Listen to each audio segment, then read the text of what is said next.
আগে বাবা মা ভালো হন। আমি তো দেখেছি অনেক বাবা মা সন্তানের সামনে সিগারেট খায়, খায় কি খায় না? আপনার লজ্জা হওয়া উচিত। আপনার সন্তান আপনার ভবিষ্যৎ, আপনি আজকে তার সামনে সিগারেট খাচ্ছেন, তার মানে শিখে যাচ্ছেন তুমি এর চেয়ে বড়টা খেয়ে। জোরে বলেন ঠিক কিনা? বলতেছিলাম বর্তমান আমাদের বাংলাদেশের প্রশাসনিক নিয়ম নীতিগুলো একটু নড়বড়ে, যার কারণে আমার বাংলাদেশটা বর্তমানে একটা রেড সিগন্যালে আছে। কিরকম রেড সিগন্যাল? তার মধ্যে সবচেয়ে বড় রেড সিগন্যাল হলো আজকে শফিপুর বাসী যে উদ্যোগটা নিয়েছে। বিশ্বাস করবেন না, যেহেতু আমরা সারা বাংলাদেশে যাই, বাস্তবে হাঁটি, এলাকাগুলোতে ঢুকি, তখন এমন কিছু তথ্য মানুষ আমাদের কানে দেয়, হুজুর এই বিষয়টি একটু আলোচনা করেন মাহফিলে। গত কয়েকদিন আগে দুর্গাপুর মাহফিলে গেলাম, আরো 4-5 জন আলেম আমাদের সাথে ছিল। আমরা বাংলাদেশের যে বর্ডার গার্ড বিজয়পুর, সেখানে গিয়েছিলাম। তো একজন আমাদের বিজিবি ভাইয়ের সাথে কথা বলে এমন কিছু তথ্য পাইলাম, তারা বলতেছে হুজুর দিনের বেলায় নৌকা দিয়া মদ পার হয়, গাঁজা পার হয়, ফেন্সিডিল পার হয়, দেখেও দেখতে পারি না, কিচ্ছু করার সাহস নাই। বললাম কেন? কই হুজুর এই এলাকার বর্তমানে যারা কুতুব আছে তাদের বিরুদ্ধে কিছু বলার সুযোগ আমাদের নাই, কেননা আমাদেরও তো মা বাবা আছে, বউ বাচ্চা আছে। এর মানে বুঝছেন? আমাদেরও বউ বাচ্চা আছে, মা বাবা আছে। আর এখন তো বুঝেনি, সময়টা ভালো না। যদিও আমরা প্রশাসনের লোক, তাহলে একটাবার চিন্তা করে দেখেন, যদিও মাদক গাঁজা হিরোইন ঢুকছে ওই সীমান্ত দিয়ে, হিরোইন গাঁজা মদ এগুলো কি সীমান্ত পার হয়ে সেখানেই সীমাবদ্ধ থাকবে, না আপনার আমার পর্যন্ত পৌঁছাবে? এই পর্যন্ত আসবে কি আসবে না? আমার কথা মনে হয় বুঝেন নাই। এই যে সীমান্ত দিয়ে গাঁজা মদ ফেন্সিডিল অভাবে ঢুকছে, প্রশাসনও কিচ্ছু করতে পারছে না। বর্তমান নতুন ক্ষমতার বড়াই দেখিয়ে অথবা হুমকি দমকি যেভাবেই হোক, অথবা সমন্বয়ক পরিচয় দিয়ে হোক, যেভাবেই হোক, এই যে অবাধে আমার বাংলাদেশের মায়ানমার বলেন, ভারত বলেন, কক্সবাজার বলেন, টেকনাফ বলেন, সেই যশোর সীমান্ত বলেন, হিলি সীমান্ত বলেন, বেনাফুল সীমান্ত বলেন, এইভাবে যে অবাধে মাদক দ্রব্য আমার বাংলাদেশে ঢুকছে, এই মাদক দ্রব্য কি শুধু সীমান্তেই থাকবে নাকি বাংলাদেশের অভ্যন্তরেও ঢুকবে? সন্দেহ আছে। সেগুলো কি শুধু সেখানেই বিক্রি হবে না, আপনার আমার সন্তানের কাছেও বিক্রি হবে? তাহলে আপনার আমার সন্তানের ভবিষ্যৎটা কি দাঁড়াবে? কোন দেখি কি দাঁড়াবে, কোন দেখি? এই আলোচনাগুলোর দরকার আছে না নাই? হয়তো অনেকেই মনে মনে ভাবতে পারেন হুজুর জুমার দিন এই মদের আলোচনা শুনতে আসছি। আরে এটাই হলো ইম্পর্টেন্ট। কেননা আগামী দিন যদি আমাদের যুব সমাজ নষ্ট হয়ে যায়, মাদক নেশাগ্রস্ত হয়, তাহলে মসজিদে মানুষ পাওয়া যাবে? জোরে বলেন, মুসল্লি পাওয়া যাবে? তাহলে এই আলোচনার দরকার আছে না নাই? তাহলে চিন্তা করেন, একটু চিন্তা করে দেখেন, যে মাদকগুলো সীমান্ত দিয়ে প্রবেশ করছে সেগুলো কিন্তু অলরেডি আপনার আমার এলাকায় পৌঁছে গেছে। আপনার আমার এলাকায় পৌঁছে গেছে। যায় দেখেন, খোঁজখবর নিয়ে দেখেন, সেগুলো মনে হয় শ্রবণও শুরু করে দিচ্ছে, পান করাও শুরু করে দিচ্ছে। তাহলে এই গণ্ডি থেকে যদি আপনি আপনার সন্তান, আপনি আপনার পরিবার, আপনি আপনার আত্মীয় বাঁচাতে না পারেন, তাহলে আগামী দিন আপনার পরিবারেও অন্ধকার নেমে আসবে, সমাজে অন্ধকার নেমে আসবে। জোরে বলেন ঠিক কিনা? যে অন্ধকার দূর করার মতো আর আপনার কাছে কোনো হাতিয়ার এবং শক্তি থাকবে না, থাকবে না। মাদকাসক্ত নিরাময় কেন্দ্রগুলো যদিও আছে, আমরা দেখেছি সেখান থেকে যখন আবার বের হয়ে আসে যেই সেই, জোরে বলেন ঠিক কিনা? আরেক মাদকাসক্ত নিরাময় কেন্দ্রের দ্বারা নেশা দূরীভূত করা খুব কম যায়। নেশা থেকে আপনার সন্তানকে তখনই বাঁচাতে পারবেন, নেশা দ্রব্য থেকে আপনার সন্তানকে তখনই বাঁচাতে পারবেন যখন আপনার সন্তানের কলবটা নেশামুক্ত শিক্ষা দিতে পারবেন, জোরে বলেন ঠিক কিনা? যখন এই কলবের মধ্যে ভয় আসবে, আমি যদি নেশা করি আল্লাহর কাছে জবাব দেওয়া লাগবে কি লাগবে না? নেশা দ্রব্য হারাম করেছেন কে? আমি যখন আমার সন্তানকে এই বিষয়গুলো শিক্ষা দিতে পারবো, তখন আমার সন্তান মাদক থেকে দূরে থাকবে। আসলে হঠাৎ করেই মাদক ধরে না। আপনারা হয়তো অনেকেই ভাবেন, আসলে যেহেতু আমিও তো যদিও ইমাম সাহেব, সমাজেই তো চলাফেরা করি, জোরে বলেন ঠিক কিনা? যেহেতু আপনাদের সাথেই থাকি, আপনাদের সাথেই খাই, আপনাদের সাথেই চলাফেরা করি, সমাজের বিষয়গুলো আমার কিছু হলেও তো অবগত আছে, জোরে বলেন আছে না নাই? বর্তমানে যুব সমাজগুলো নষ্ট হয়ে যাচ্ছে কেন? আমি বলবো মা বাবার অবহেলা আছে, মা বাবার চরম অবহেলা আছে। বিশ্বাস করেন আর না করেন, একটা সন্তান প্রথমেই মদ খায় না। আমার থিওরিতে মনে হয় একটা সন্তান প্রথমেই মদ খায় না। প্রথমে ধরে সিগারেট, কি ধরে? প্রথমে কি ধরে? সিগারেট ধরে। আর একটা মানুষ যখন সিগারেট কুর হয়, সিমটম দেখে তাকে চেনা যায় কি যায় না? চেনা যায়। তার দেহ থেকে একটা দুর্গন্ধ আসে, জামা কাপড় থেকে একটা দুর্গন্ধ আসে, জোরে বলেন আসে কি আসে না? আমি নিজের চোখে দেখেছি উঠতি বয়সের ছেলেরা কলেজে পড়ে, স্কুলে পড়ে, চিপায় চাপায় দাঁড়িয়ে সিগারেট খায় কি খায় না? যে ছেলেগুলো সিগারেট পান করে, ধূমপান করে, তাদের কাপড় চোপড় বাসায় যায় কি যায় না? যদি মা বাবা একটু সতর্ক থাকতো যে তোমার কাপড় চোপড় থেকে এমন দুর্গন্ধ আসে কেন, বা তোমার যে সিগারেট খাওয়ার যে সিমটম গুলো সেগুলো এমন হয়ে যাচ্ছে কেন, এইভাবে যদি প্রত্যেকটা মা বাবা একটু সতর্ক থাকতো, তাহলে সন্তান প্রথম স্তর, নেশাদ্রব্যের প্রথম ক্লাস, নেশাদ্রব্যের প্রথম ক্লাস, প্লে ক্লাস, যেটাকে নার্সারি ক্লাস বলা হয়, সিগারেট, সেটা থেকেই যদি তাকে বিরত রাখতে পারতো, তাহলে ওই 1, 2, 3, 4, 5, 6, 7, 8, 9, 10 সে পর্যন্ত আর যাওয়ার সুযোগ পেত। সে আস্তে আস্তে সিগারেট ধরে দিনে 1টা খায়, 10 দিন পরে দিনে 2টা খায়, 30 দিন পরে দিনে 3টা খায়, 1 বছর পরে প্রতিদিন 1 বান্ডেল। এখন দেখা যায় যাদের সাথে সে মিশে গেছে তারা সিগারেট চেয়ে আরেকটু বড় কিছু খায়। তখন সিগারেটের ভিতরের তামাকগুলো ফেলে ভিতরে অন্য কিছু ভরে, তখন সিগারেটে তার মাথায় কাজ করে না। আপনার সন্তান কিভাবে নেশাদ্রব্য গ্রহণ করে? সে প্রথমে কম দামের সিগারেট দিয়ে শুরু করছে, এইভাবে আস্তে আস্তে হার বাড়ানো শুরু করছে। এক পর্যায়ে সিগারেটের ভিতরে যে তামাক দ্রব্য আছে এটা দিয়ে তার শরীরে এফেক্ট করে না, ধাক্কা দেয় না। তখন কি করে? আশপাশে যারা সেই মাদক সেবী তারা বলে ভিতরে একটু গাছ বইরা নেয়,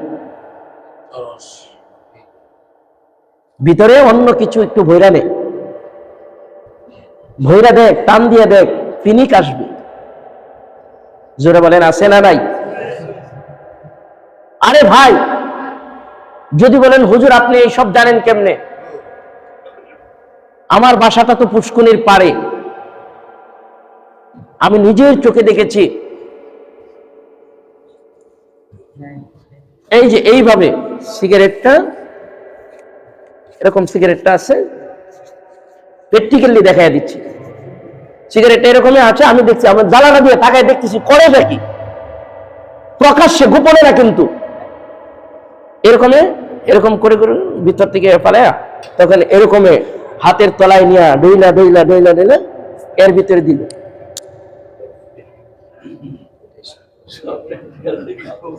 আরে আমার সন্তান, আমার ছেলে আনাস, সে মাত্র 5 বছর বয়স, সে বলতেছে বাবা এটা কি করে?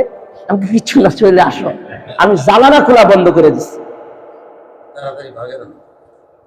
আমি ওই বেলকনি একেবারে বন্ধই করে দিছি, ওই দরজাই খোলা। আজকে 4-5 বছর সেই বেলকনি খুলি না। তাহলে সমাজ কি পর্যায়ে চলে গেছে দেখছেন?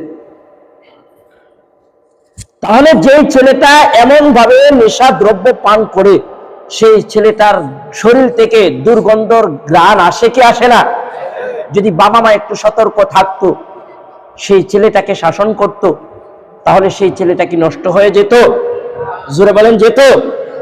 যেত না। এবার শোনেন, এবার আমি প্রথম স্তরগুলো হাতে কলমে দেখিয়ে দিলাম। প্রথমে মদ ধরে না, প্রথমে ফেন্সিডিল ধরে না, প্রথমে সে ইয়াবা খায় না, প্রথমে সে সিগারেট থেকে শুরু করে।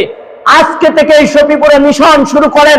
যারা বাবা মা আছেন, শুধু যদি ওই কলেজের প্রিন্সিপালকে দায়িত্ব দেন, স্যার আপনি আমার সন্তানকে ভালো করবেন, কঠিন কালেও সম্ভব না। জোরে বলেন ঠিক কিনা?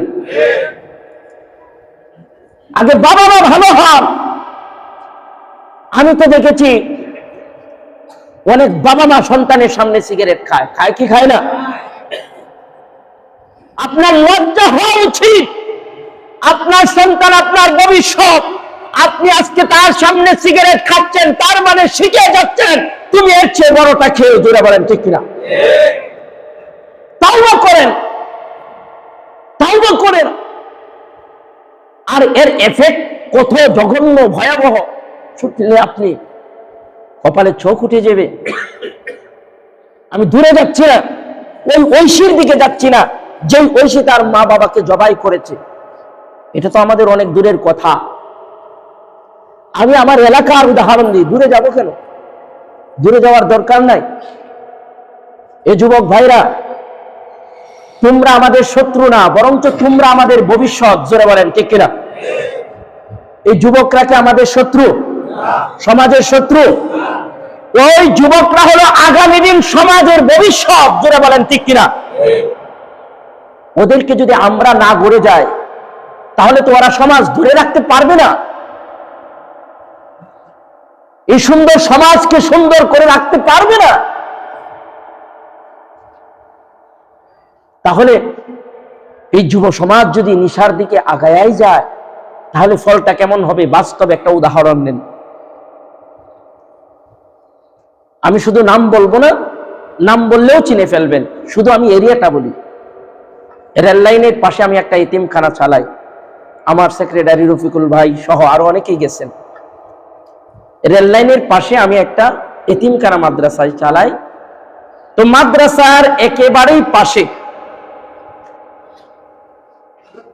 আমি 3-4 দিন বিচারের মধ্যে ছিলাম। আমাকে ডাইকা নিছে, হুজুর আমার সন্তানটার একটু বুঝান, যেহেতু আপনি মাদ্রাসার বড় হুজুর, দেখেন না সে একটু বুঝে কিনে। তো প্রথম দিন আমি গেলাম, কি সমস্যা বলে নিশা খায়া বাড়িতে আইসা খুব মাতলামি করে। তাকে বুঝাইলাম, কিন্তু কই বুঝ মানে না। এক পর্যায়ে তাকে রেহান বলে সেখানে রাখা হলো, রেহাব, সেখানে রাখা হলো। কিছুদিন পর আবার বের করে আনছে, কিন্তু যেই সেই আবার সেই কেন্দ্রে নিয়ে রাখা হলো। এভাবে কয়েকবার রাখা হলো, কোনোভাবেই সে ভালো হয় না। শেষে এই ইদানিং 1 সপ্তাহ আগে যে ঘটনাটা ঘটেছে, এক সপ্তাহ আগে সেই সরকার বাড়ি এলাকা, হরিণহাটি সরকার বাড়ি এলাকা, রাতের গভীরে মা বাবা ক্যাটকেট করে। মা বাবা কি করে? কোন মা বাবা চায় না সন্তান নেশাকুর হোক, জোরে বলেন ঠিক কিনা? যদিও আমরা সন্তানের সামনে সিগারেট খাই, কিন্তু ওই বাবা মা কেউ যদি জিজ্ঞাসা করেন আপনার সন্তানও সিগারেট খাক, আপনারা চান? তারাও বলবে আমরাও চাই না, জোরে বলেন ঠিক কিনা? আসলে আমরা যে কত বড় আহাম্মক, আমরা যে কত বড় অজ্ঞ, অজ্ঞানী, অশিক্ষিত, তার একটা উদাহরণ দিলে বুঝবেন। বলতে পারেন হুজুর আমরা আহম্মক বানাইলেন। হ্যাঁ, শুধু আপনি না, আমি নিজেও। কিভাবে? ধূমপান একটা মরণ ব্যাধি। সিগারেটের গায়ে লেখা থাকে কি থাকে না? তারপর একটা ছবিও দেওয়া আছে, এই গলা পর্যন্ত অনেকটাই গোশত মাংস নাই। আছে না নাই? জোরে বলেন আছে না নাই? এবার আমার একটা প্রশ্নের জবাব দেন। রাস্তার পাগল, রাস্তার পাগল যে ভালো মন্দ কিচ্ছু বুঝে না, ঘু পায়খানা সব খায়, আছে না নাই? ওই পাগলকেও যদি একটা লাঠি এরকমের ভাষায়া দৌড়ানি দেন, দৌড় দিবে কি দিবে না? দিবে কিনা? তার মরণের ভয় আছে না নাই? সে লাঠি থেকে কি করবে? দৌড় দিবে। এই পাগলও বুঝে লাঠি দিয়ে বাড়ি দিলে আমার মরণ হবে, জোরে বলেন ঠিক কিনা? আজ আমরা যারা শিক্ষিত, এই সমাজের কর্ণধার যারা নিজেদেরকে ভাবছি, এই সমাজের কর্তা আমরা নিজেরা যাদেরকে ভাবছি, আমরা সেই পাগলের চেয়েও অজ্ঞ এবং মূর্খ। কেননা পাগলও বুঝে লাঠি দিয়ে বাড়ি দিলে মরে যাবে, সে মরণের ভয়ে দৌড়ায়। কিন্তু আজকে সিগারেটের গায়ে লেখা আছে সিগারেট পান করলে ফুসফুস নষ্ট হয়, কিডনি নষ্ট হয়, মরণ নিশ্চিত থাকে, তারপর আমরা সিগারেট খাই। তার মানে বোঝা গেল একজন পাগলের যতটুকু জ্ঞান বুদ্ধি আছে, তার চেয়ে আপনার আমার জ্ঞান বুদ্ধি নিচে নেমে গেছে, জোরে বলেন ঠিক কিনা? তার চেয়েও নিচে নেমে গেছে। অথচ সিগারেটের গায়ে লেখা আছে ধূমপান মৃত্যুর কারণ। এটাকে আমার লেখা? ধূমপানের গায়ে লেখা আছে না নাই? এটাকে আপনাদের ইমাম সব বানায়া বলতেছে? তারপরে দেখেন এই সিগারেট শুধু সিগারেটই সীমাবদ্ধ না ভাই, এই সিগারেট হলো নার্সারি ক্লাস। আপনার নেশা দ্রব্যের, নেশা জগতের নার্সারি ক্লাস, প্লে ক্লাস। এখান থেকে আস্তে আস্তে আস্তে আস্তে গভীরে যাবে। গভীরে যাওয়ার পর কি হবে শুনেন তো। গত সপ্তাহের ঘটনা, পুরা এলাকার মধ্যে তুলপার হয়ে গেছে। পুরা এলাকার এমন কোন মানুষ নাই জানে না কি হয়েছে। বাবা মা নেশা করে দেখিয়া বাবা মা একটু শাসন করে, আর যেখান থেকে ইচ্ছা সেখান থেকে জায়গা জমি বিক্রি করে, ওর কাছ থেকে টাকা ধার করে, ওর কাছ থেকে পয়সা নেয়, মানে টাকা পয়সার অভাব নাই। এইরকম ঋণ করতে করতে প্রতি দোকান, আর দোকানদাররাও ভয়ে দিয়ে দেয়, যদি না দেয় কোন দিক দিয়ে আবার অ্যাটাক করে বসে। এক পর্যায়ে রাত্রি গেছে মারে জবাই করতে, জোরে বলেন নাউজুবিল্লাহ। মারে জবাই করতে গেছে, কেন সে বাধা দিবে? দোকানদারের কাছ থেকে টাকা নিলে। মারে গেছে জবাই করতে ছুরি নিয়ে। তাহলে চিন্তা করে দেখেছেন, একটা সন্তান তার মাকে ছুরি নিয়ে জবাই করতে গেল, জিনিসটা কি সাধারণ? এটা স্বাভাবিকভাবে নিচ্ছেন? যেই সন্তান 10 মাস 10 দিন গর্ভে ধারণ করেছে, যেই মা প্রতিটা সেকেন্ডে সেকেন্ডে সন্তানের ব্যথা অনুভব করেছে, যেই মা 10 মাস 10 দিন গর্ভে ধারণের পরেও প্রসব বেদনায় জিহ্বা বের করে দিয়েছে, 2 বছর দুগ্ধ পান করাইছে, হাঁটি হাঁটি পা পা করে চলতে শিখিয়েছে, বলতে বলতে বলা শিখিয়েছে, আজকে সমাজে প্রতিষ্ঠিত করেছে, সেই সন্তান যখন মায়ের গলায় জবাই করার জন্য চুরি ধরে, এটা স্বাভাবিক কোনো বিষয় নাই, যারা বলেন ঠিক কিনা? কারণ তার নেশায় বাধা দেওয়া। মদ পানে বাধা দেওয়া, ইয়াবা সেবনে বাধা দেওয়া, ফেন্সিডিল সেবনে বাধা দেওয়া। তাহলে আপনারা কি মনে করেন এই সমাজ থেকে নেশা দ্রব্য দূরীভূত করার দরকার আছে না নাই? এই বিষয়ে সবাই একমত আছেন? আমরা সবাই মিলে যদি রাস্তায় নামার দরকার নাই, একটা বার যদি স্লোগান দিই, আমাদের সফিপুরে কোনো নেশা দ্রব্য চলবে না, আল্লাহর কসম করে বলি, আমি ইমাম 1000 বছর ওয়াজ করলেও যতটুক কাজে না আসবে, শুধু এই আমার মুসল্লি, কলিজার টুকরা মুসল্লি ভাইরা যদি একটা দিন শুধু খালি বলে আমাদের সমাজে নেশা দ্রব্য চলবে না, আল্লাহু আকবার, আমি এতটুকু শিওর হয়ে বলতে পারি আগামীকালকে থেকে অন্তত সফিপুরের নেশা দ্রব্যের 50% কমে যাবে। জুড়ে বলেন ঠিক কিনা? আমার কথাই কি আপনারা একমত? আমার কথাই কি সবাই একমত আছেন? আর যদি মনে করি আমাদের হাবিব সারি করবে না যা করার, আমাদের মিজান সারি করবে না যা করার, আমাদের সফিপুরের সেই সরকারি বিশ্ববিদ্যালয়ের সারি করবে না যা করার, তাহলে তারাও দায়িত্ব নিবে, কিন্তু তাদের একার পক্ষে মাদক দ্রব্য দূরীভূত করা সম্ভব। আপনারা জানলে খুশি হবেন। আমি সাধুবাদ জানাই, অনেক এলাকা ধ্বংস হয়ে যায় নেশা দ্রব্যের কারণে। আমি সফিপুরবাসী সমাজবাসীকে আমি সাধুবাদ জানাই, ধন্যবাদ জানাই। তারা একটা সাব কমিটিও করেছে, মাদক সেবন যাতে এলাকাতে না হয়, মাদক দ্রব্য যাতে এলাকাতে ঢুকতে না পারে। তাতে আপনারা খুশি না বেজার? খুশি হওয়ারই কথা, কেননা সবাই চাই সন্তানের ভবিষ্যৎ। জোরে বলেন ঠিক কিনা? এই যে দেখেন আজকে আমাদের আইডিয়াল স্কুল থেকে, আমাদের মডেল স্কুল থেকে, সাউথ ব্রিজ স্কুল থেকে যে সন্তানগুলো বের হচ্ছে, ওরাই তো আগামী দিনে আমাদের বাংলাদেশ চালাবে। জোরে বলেন ঠিক কিনা? ওরা ডিসি হবে, এসপি হবে, এমপি হবে, মন্ত্রী হবে, বিভিন্ন দায়িত্ব থাকবে। জোরে বলেন ঠিক কিনা? আর যদি ওরা নেশা করে এখনই জীবনটা তছনছ করে দেয়, তাহলে আগামী দিন ওদের দ্বারায় বাংলাদেশে কিছু পাওয়া সম্ভব? জোরে বলেন সম্ভব? সম্ভব না।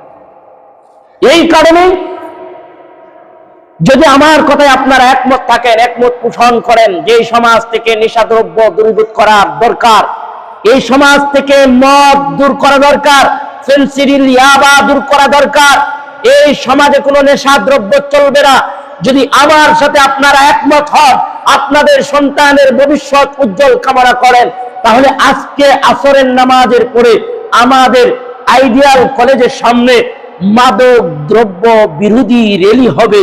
আপনারা অংশগ্রহণ করবেন তো ইনশাআল্লাহ? যাদের ডিউটি নাই, ফ্রি আছেন, তারা মনে করবেন যে আমার সন্তানের ভবিষ্যতের জন্য সেখানে দাঁড়াবো, রাজি আছেন তো ইনশাআল্লাহ? আমিও থাকতাম, আমি নিজেও থাকতাম, যেহেতু আমার মাহফিল আছে আজকে 2টা, এরপরে ঢাকার পুরা যানজট পার হতে হবে, এই কারণে আমি আজকে থাকতে পারবো না। আমাদের থানার রানিং ওসি সাহেব থাকবেন, এরপরে এলাকার শিক্ষিত সমাজ থাকবেন, ছাত্র ভাইরা থাকবেন, যুবক ভাইরা থাকবেন। আমাদের যে কলিজার টুকরা যুবক ভাইগুলো বিপদগামী হয়ে যাচ্ছে বা হওয়ার সম্ভাবনা রয়েছে, আমরা তাদেরকে বুঝাবো, আমরা তাদেরকে হাতে ধরবো যে ভাই তোমার উজ্জ্বল ভবিষ্যৎটা তুমি নষ্ট করো না। জোরে বলেন ঠিক কিনা? আজকে বাদ আসর আইডিয়াল কলেজের সামনে, না শফিক ভাই কোথায়? আইডিয়াল কলেজের সামনে এলাকার লোক থাকবেন, সমাজের দায়িত্বশীল যারা আছেন তারা থাকবেন। সকলের কাছে আমি কোনোদিন এইভাবে আপনাদেরকে আমি বিনীত অনুরোধ করি না, তবে আমি আজকে সফিপুরের প্রতিটা ভাইদেরকে আমি সবিনয় অনুরোধ করে বলবো, ও ভাই আজকে র্যালিতে আপনি অংশগ্রহণ করবেন। কেননা যখন আপনার অংশগ্রহণ বড় হবে, এই সমাজের দুষ্কৃতী যারা, এই সমাজ নষ্ট করতে চাই যারা, এই সমাজের অধপতন আনতে চাই যারা, এই সমাজের অধপতন করতে চাই যারা, তারা আজকে সতর্ক হয়ে যাবে। জোরে বলেন ঠিক কিনা? আর যদি মনে করেন আমার সন্তান তো এখানে নাই, আমি যে কি করব, আপনি আজকে এই সন্তানদের জন্য দাঁড়াবেন, আপনার সন্তানের জন্য কেউ না কেউ দাঁড়ায়া যাবে। জোরে বলেন ঠিক কিনা? ভালো কাজের ফলাফল আছে না নাই? জোরে বলেন আছে না নাই? নেশা দ্রব্য হারাম করেছেন কে? জোরে বলেন কে? আল্লাহ। সেই আল্লাহর হুকুম পালনার্থে আজকে আপনি সেই র্যালিতে যাবেন, সেই মিছিলে যাবেন। আমি চাই আমার শফিপুর থেকে অন্তত কয়েক হাজার মানুষের আজকে মিছিল হোক। এই মাদক দ্রব্য আমার শফিপুরে চলবে না। হয়তো এখনো এফেক্ট পান নাই, আলহামদুলিল্লাহ পান নাই, কারণ আছে। শফিপুরের সমাজ ব্যবস্থায় যারা আছে তারা শক্ত অবস্থানে আছে, কিন্তু তারা একার পক্ষে কতদিন? জোরে বলেন ঠিক কিনা? এখানে বহিরাগত মানুষ আছে না নাই? জোরে বলেন আছে না নাই? সবাইকে কি কন্ট্রোল করা কি সম্ভব? জোরে বলেন সম্ভব? এই কারণেই যারা সমাজ ব্যবস্থা আছে তাদের পাশে দাঁড়িয়ে এই অন্যায় সমাজ থেকে দূর করার দরকার আছে না নাই? যুবক ভাইরা, আমি আশা করব তোমরা ভালো একটা ভূমিকা রাখবা। যেমন তোমরা গত 5ই আগস্টে দেখিয়ে দিয়েছ, যেটা অসম্ভব সেটাকেও সম্ভব করে দেখিয়েছ। এটা তো সাধারণ একটা বিষয়। তোমরা যদি একটু উঠে পড়ে লেগো, তোমরা যদি একটু মেহনত করো, তোমরা যদি আরেকটা বার ঘুরে দাঁড়াও, এই সমাজ থেকে এই অন্যায় মাদক দূর হতে বাধ্য। জুড়ে বলেন ঠিক কিনা? এই কারণে যে যুবকগুলো আজকে নেশাগ্রস্ত, তারা আমাদের শত্রু না, তারা আমাদের শত্রু না, তারা আমারই সন্তান, আপনার সন্তান। কিন্তু তারা ভুল পথে চলে গেছে, তাদেরকে ফিরিয়ে আনার দরকার আছে না নাই? জোরে বলেন আছে না নাই? এমন ইতিহাস আছে, এই নেশাগ্রস্ত থেকে ফিরে এসে আল্লাহর ওলি হয়ে গেছে। জোরে বলেন সুবহানাল্লাহ। তার মধ্যে একজন হলো মালিক বিন দিনার। সে নেশা পান করত, মাথার অবস্থায় থাকতো, কিন্তু আল্লাহ তার এমন বুঝ দিয়ে দিছে, শেষ পর্যন্ত সমস্ত উলামায়ে কেরাম এই বিষয়ে ঐক্যমত যে মালিক বিন দিনার সে এক পর্যায়ে আল্লাহর ওলি হয়ে গেছে। জোরে বলেন সুবহানাল্লাহ। যদি আপনি ওই র্যালিতে যাওয়ার পরিশ্রমে, র্যালিতে সংযোগ হওয়ার পরিশ্রমে, আপনার এতটুকু মেহনতে যদি এলাকার 10টা ছেলে নেশাগ্রস্ত থেকে ফিরে আসে, এর উসিলায় আপনি জান্নাতে যেতে পারবেন কি পারবেন না? আল্লাহ জান্নাত দিতে পারে কি পারে না? এই কারণে আমি সবিনয় অনুরোধ করে বলবো, আজকে আপনি র্যালিতে অংশগ্রহণ করবেন যাদের সময় আছে। একান্ত যাদের ব্যস্ততা নাই, আপনি ওই র্যালিতে অংশগ্রহণ করে আপনি আপনার সন্তানের ভবিষ্যতের দিকে তাকাবেন আর বলবেন, আল্লাহ আমার সন্তানকেও নেশা দ্রব্য থেকে হেফাজত করো। আল্লাহ তাআলা এই মরণ ব্যাধি, সমাজ ধ্বংসকারী ব্যাধি, পরিবার ধ্বংসকারী ব্যাধি নেশা দ্রব্য থেকে যেন আমাদের পরবর্তী প্রজন্মকে আল্লাহ হেফাজত করেন। সকলে বলুন আমিন।